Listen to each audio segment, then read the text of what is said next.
Among the many compelling figures in the Mahabharata, I will focus on three characters: Dhritarashtra, Duryodhana, and Arjuna. Of course, the epic is filled with several other fascinating characters, each with their own psychological and moral landscape. But these three characters stand out because they epitomize distinct inner dispositions that invite deeper philosophical reflection. They offer us a concentrated view of helplessness, envy, despair, clarity, and transformation. Let's begin with Duryodhana. But before that, we must first turn to someone without whom Duryodhana's story can't even begin: Dhritarashtra.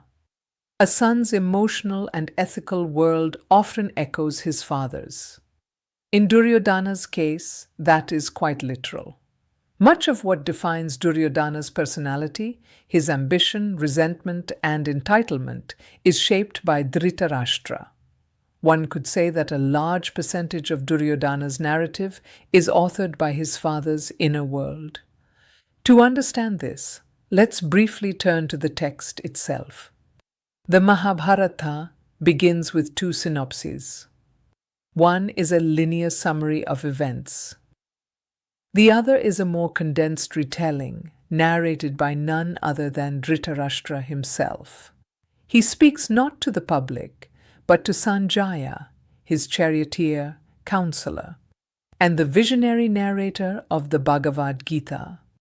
In around 50 verses at the opening of the Adi Parva, Dhritarashtra recounts what he has seen over the years: the rise of the Pandava, Krishna's allegiance to them, and the growing glory of other kings. It's important to note this is not an objective narration. It is a deeply personal, filtered perspective, colored by his sense of loss, exclusion, and emotional helplessness. A single phrase recurs throughout his speech: "At that point, I became hopeless." This line is repeated whenever Dhritarashtra recalls a moment of others' success. When the Pandava acquire wealth, when Krishna supports Arjuna, when respected elders take their side. These are not merely historical incidents for him, they are emotional ruptures. To Dhritarashtra, another person's prosperity becomes his own peril. This perspective offers one of the Mahabharata's enduring insights: the psychological conflict between prosperity and peril, between the joy of others and the perceived threat it poses to the self. The epic, and especially the Gita, explores many such polarities. But in Dhritarashtra, this particular polarity, prosperity as a source of despair, is rendered with unsettling clarity. Through his narration, we see how Dhritarashtra lives with a chronic sense of hopelessness, shaped not only by his circumstances but by his inability to celebrate or accept another's rise.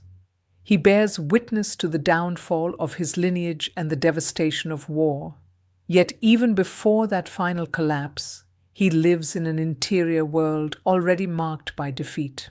At multiple moments in the text, we see Dhritarashtra caught in indecision, torn between knowledge and action. And this paralysis is often rooted in his deep, unresolved attachment to Duryodhana, whose desires he cannot resist and whose failures he cannot stop.